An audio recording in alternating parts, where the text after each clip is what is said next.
কালিহাতীতে textile Engineering college শিক্ষার্থীদের মানববন্ধন। আসসালামু আলাইকুম, আপনারা দেখতেছেন দশানী 24 টিভি।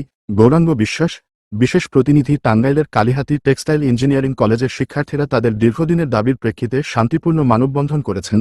মূল দাবি ছিল কলেজের নাম পরিবর্তন করে Bangladesh Textile Engineering College BTech করা এবং বিভিন্ন প্রশাসনিক ও শিক্ষাগত সংকটের দ্রুত সমাধান। গত 13 ফেব্রুয়ারি বৃহস্পতিবার দুপুরে কলেজ চত্বরে আয়োজিত মানববন্ধনে 2 শতাধিক শিক্ষার্থী অংশ নেন। ব্যানার হাতে নিয়ে তারা কর্তৃপক্ষের দৃষ্টি আকর্ষণের জন্য স্লোগান দেন। প্রতিবাদে বক্তব্য রাখেন ইলিয়াস হোসাইন, নাহিদ পারভেজ লেলিন, মনিরুজ্জামান মনির, তারিকুল ইসলাম প্রমুখ। শিক্ষার্থী মতিন বলেন, আমাদের দীর্ঘদিনের দাবি উপেক্ষিত, কর্তৃপক্ষ কার্যকর ব্যবস্থা না নেওয়া পর্যন্ত আমরা আন্দোলন চালিয়ে যাব। শিক্ষার্থীরা দাবি করেন, অবকাঠামোগত উন্নয়ন দরকার, শিক্ষক ও কর্মচারী সংকট নিরসন প্রয়োজন, সর্বাধুনিক ল্যাব ও পর্যাপ্ত শ্রেণীকক্ষ চাই, ক্যাম্পাস নিরাপত্তা ও খেলাধুলার উপযোগী মাঠ নিশ্চিত করতে হবে তাদের অভিযোগ। এসব সমস্যার সমাধান না করেই দ্বিতীয় শিফট চালুর পরিকল্পনা নেওয়া হয়েছে, যা শিক্ষার মানের আরও অবনতি ঘটাবে। দ্বিতীয় শিফট ইস্যুতে ক্ষোভ। নরসিংদী টেক্সটাইল ইঞ্জিনিয়ারিং কলেজের সংকট নিরসনে বস্ত্র ও পাট মন্ত্রণালয় গত 10 ফেব্রুয়ারি একটি স্মারক জারি করে। এতে বলা হয়, নরসিংদী টেক্সটাইল কলেজের শিক্ষার্থীদের কালিহাতী ক্যাম্পাসে পুনর্ভর্তি করে দ্বিতীয় শিফট চালু করা হবে।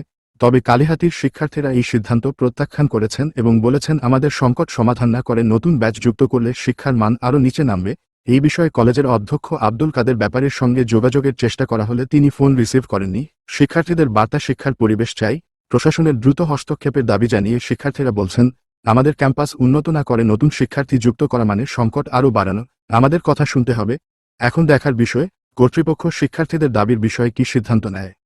আসন সংখ্যা বাড়িয়ে 80টি করা হয়, তার পরবর্তীতে আবার প্রহসন দিয়ে আসন সংখ্যা বাড়িয়ে 120টি করা হয়। আমরা বিটেকের ছাত্ররা তা মেনে নিয়েছিলাম, কিন্তু এখন এই 120টির পরও যখন অন্য প্রতিষ্ঠানের 300 জন স্টুডেন্টকে এই সংকীর্ণপূর্ণ আমাদের ক্যাম্পাসে এনে অবস্থান করিয়ে তাদেরকে একাডেমিক কার্যক্রম চালাবে বলে এই মর্মে বস্ত্র মন্ত্রণালয় বিবৃতি দেয়, তখন আমরা বিটেকের সকল স্তরের ছাত্রছাত্রী তা প্রত্যাখ্যান করি।